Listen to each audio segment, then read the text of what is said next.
सभी को मेरी सादर नमस्ते। मैं साक्षी, कक्षा 10वीं की छात्रा, आज आप सभी के सामने महारानी लक्ष्मीबाई के ऊपर एक कविता प्रस्तुत करना चाहती हूँ, जिसका शीर्षक है बलिदान रहेगा सदा अमर मर्दानी लक्ष्मीबाई का। कृपया ध्यान से सुनिएगा और अपनी तालियों के साथ मेरा उत्साहवर्धन करते रहिएगा।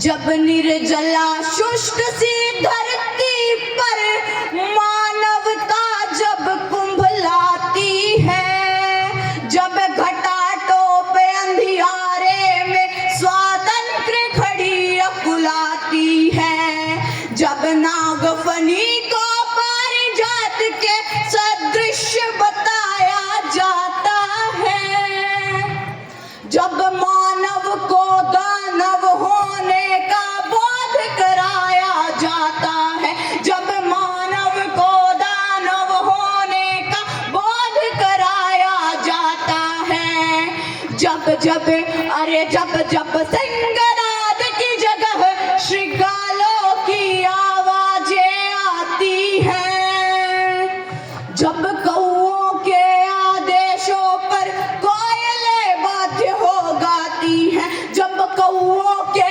आदेशों पर कोयलें बाध्य हो गाती हैं, जब अनाचार की परछाई, जब अनाचार की परछाई सुविचार घटाने लगती है, जब कायरता बनकर मिसाल मन को तड़पाने लगती है, जब कायरता बनकर मिसाल मन को तड़पाने लगती है, तब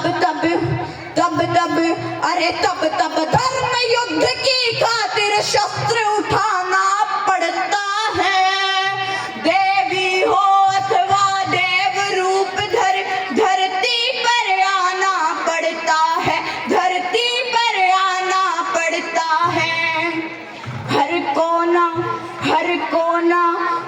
कोना भरा वीरता से, हर कोना भरा वीरता से इस भारत की अंगनाई का बलिदान रहेगा सदा अमर मर्दानी लक्ष्मीबाई का, मर्दानी लक्ष्मीबाई का।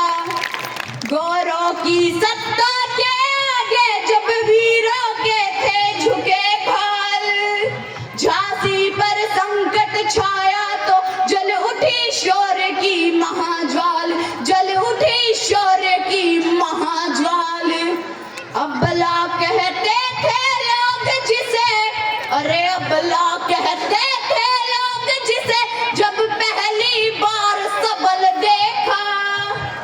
भारत क्या,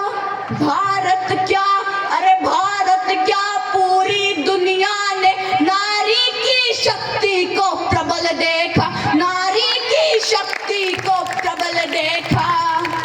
लेकर कृपाण संकल्प किया, मैं घोषणा पत्र बांटने जा रही हूँ उस देवी का, कृपया ध्यान से सुनिएगा कि लेकर कृपाण संकल्प किया, निज धरा नहीं बटने दूंगी। मेरा सिर चाहे कट जाए पर अस्तित्व नहीं मिटने दूंगी, अस्तित्व नहीं मिटने दूंगी। पति परम धाम को चले गए, पति परम धाम को चले गए, मैं हिम्मत कैसे हारूंगी।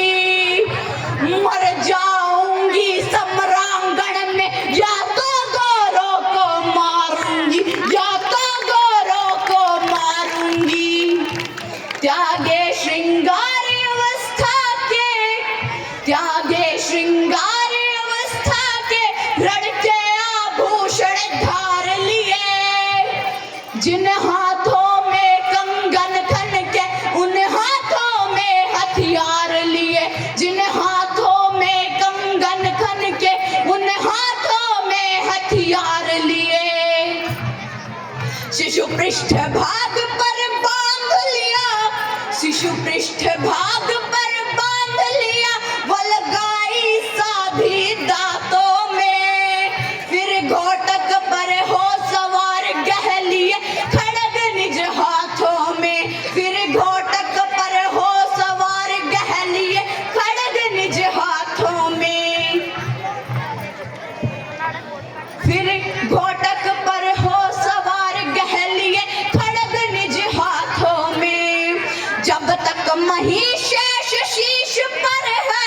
अरे जब तक महिषेष शीश पर है उदाहरण करुणाई का, बलिदान रहेगा सदा अमर मर्दानी लक्ष्मीबाई का, मर्दानी लक्ष्मीबाई का।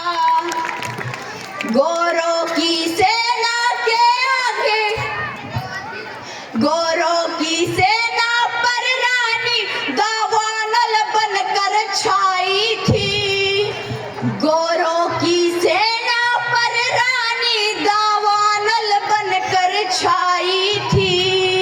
रणचंडी ने खप्पर भरकर तब अपनी प्यास बुझाई थी, तब अपनी प्यास बुझाई थी। रण बीच अकेली डटी रही, रण बीच अकेली डटी रही। वो रण बीच अकेली क्यों डटी रही? क्योंकि उस समय उन्होंने ग्वालियर के राजा से संधि मांगी थी, लेकिन उन्होंने देने से इनकार कर दिया।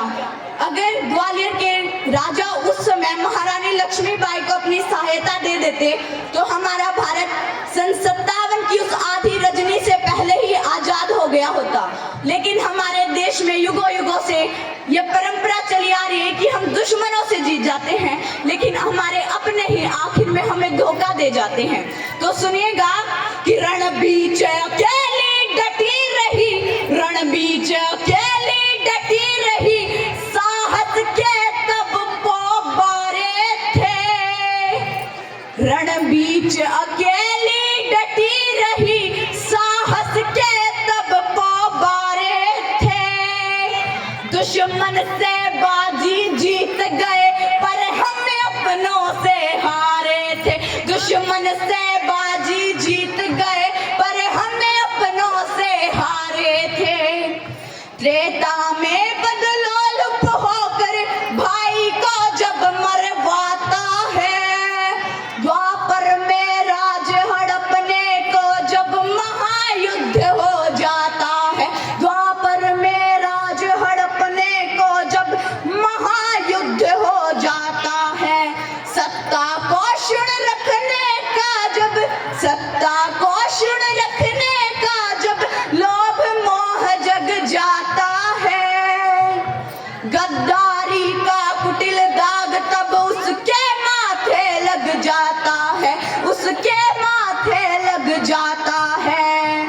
इतिहास साक्ष्य बन जाता है, इतिहास साक्ष्य बन